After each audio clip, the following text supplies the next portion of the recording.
guys, and welcome back to this channel. In this video I'll be showing you guys how you can apply this green screen overlay onto your videos on CapCut PC.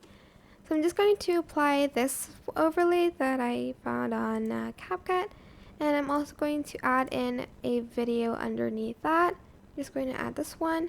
So oops, sorry. I'm just going to add that one, and I'm also going to make sure that that is underneath the overlay. Then I will just select the overlay like so. Go to cutout and select chroma key.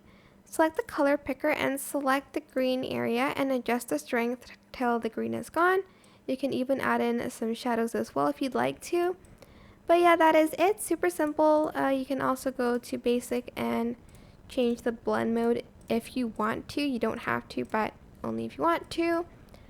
I hope this tutorial was helpful for you guys. Don't forget to like, comment, share.